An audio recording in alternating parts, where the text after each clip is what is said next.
رمضان يا رمضان يا نفحة الرحمن رمضان يا رمضان شهر جود وغفران رمضان يا رمضان يا نفحة الرحمن رمضان يا رمضان شهر جود وغفران كل عام يأتي زاد. Bismillahirrahmanirrahim. Assalamualaikum warahmatullahi wabarakatuh. Alhamdulillahi rabbil alamin. Wassalatu wassalamu ala rasulil amin. Sayyidina Muhammadin wa ala alihi wa sahbihi wa barik wa sallim. Apa kabar para pemirsa dimanapun Anda sedang bahagia tika dan saat ini. Begitu juga para penggiat suara kita. Mudah-mudahan selalu dalam lindungan Allah Subhanahu wa Ta'ala. Pertama, bersyukur kita kepada Allah Subhanahu wa Ta'ala karena Allah masih izinkan kita bernapas seperti biasa. Allah bagi kita bernapas hingga ke sekarang ini bukan tanpa sebab. Sebab yang utama sekali, Allah nak lihat kita kumpulkan banyak pahala. Dan dengan pahala tersebut, kita terus masuk ke dalam surganya kelak. Amin ya rabbal alamin. Hari ini para pemirsa adalah hari yang ke-22 kita berpuasa. Subhanallah. Kita sudah memasuki penghujung Ramadan. Ya. Jadi hari ini adalah 21 Ramadan.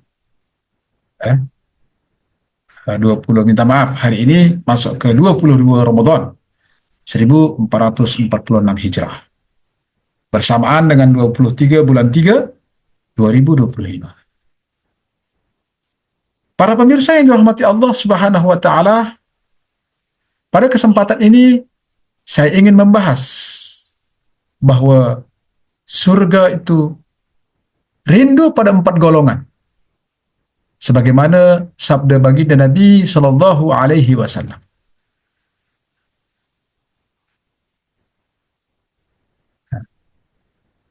Jadi Rasulullah sallallahu alaihi wasallam telah bersabda, "Al-jannatu mushtaqatun ila arba'ati nafarin. Talil Qur'an wa hafizil lisan wa mut'imil ji'an wasa'imin fi syahri Ramadan." Surga merindukan 4 golongan. Orang yang membaca Al-Quran, menjaga lisan, memberi makan orang lapar, dan puasa di bulan Ramadan. Hadis riwayat Abu Dawud dan Tirmizi. Para pemirsa yang dirahmati Allah Subhanahu wa Ta'ala, demikianlah hadis baginda Nabi sallallahu alaihi wasallam. Al-jannatu mushtaqatun ila arba'ati nafarin. Mushtaqatun di sini maknanya berlebihan, bersangatan. Jadi kalau kita gambarkan ada orang yang sedang jatuh cinta, siangnya terasa pendek sekali. Malamnya pun juga sama. Ketika dia sedang jatuh cinta, makan pun tak kenyang. Mandi tak basah. Tidur tak lena. Demikianlah jauh lebih cinta dan rindu surga tersebut kepada mereka yang disebutkan dalam hadis Nabi sallallahu alaihi wasallam tadi. Siapa mereka? Yang orang-orang yang berada dalam surga tersebut tidak lena makannya, tidak lena tidurnya, tidak semangat makannya karena rindu sangat. Itu pada orang yang talil Quran, membaca Al-Quran. Subhanallah.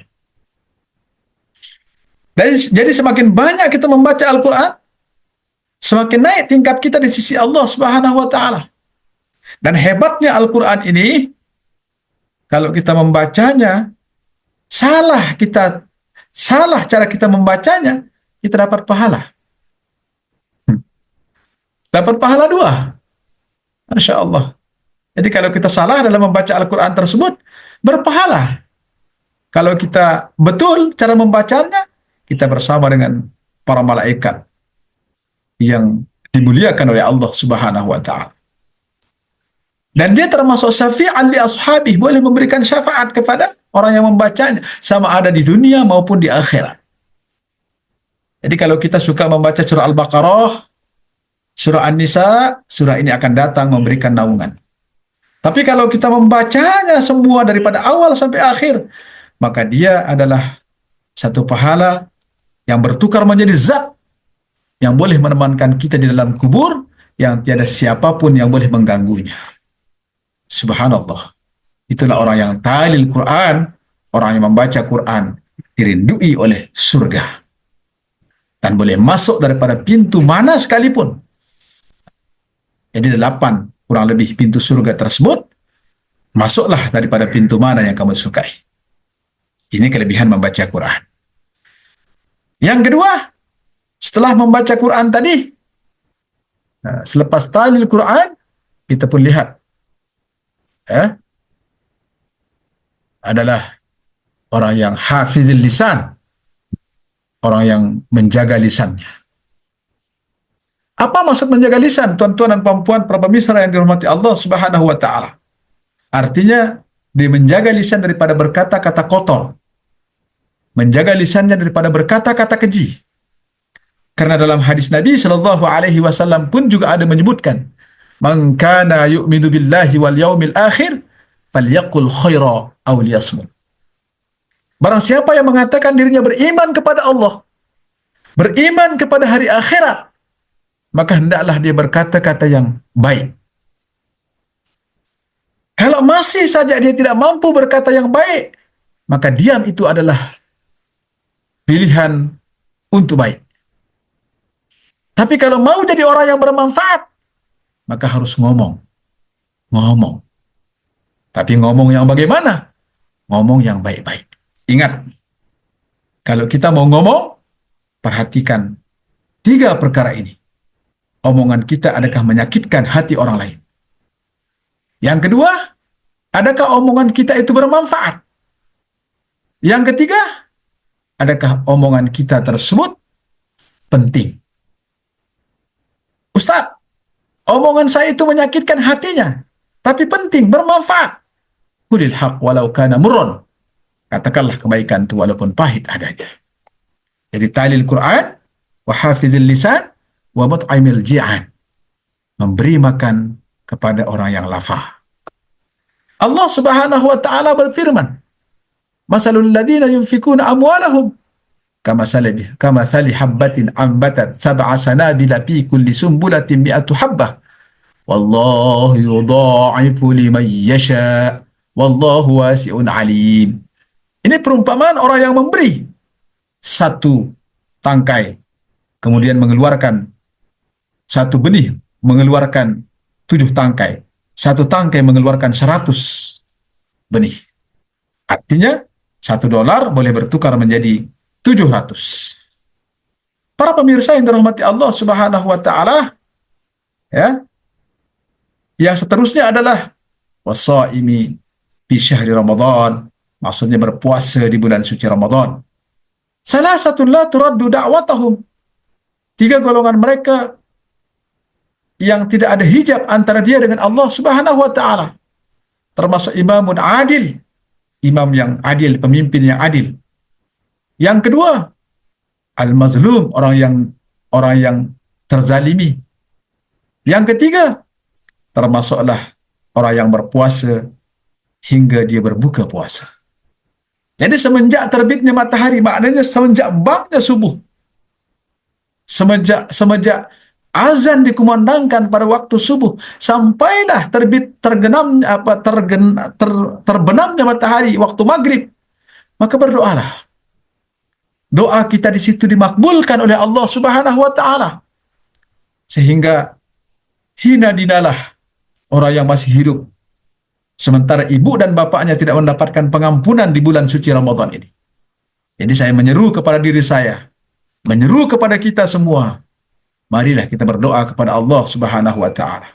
Ya Allah, di Ramadan akhir-akhir ini, ampunkanlah dosa kedua ibu bapa kami, ya Allah, baik yang masih hidup maupun yang sudah meninggal dunia.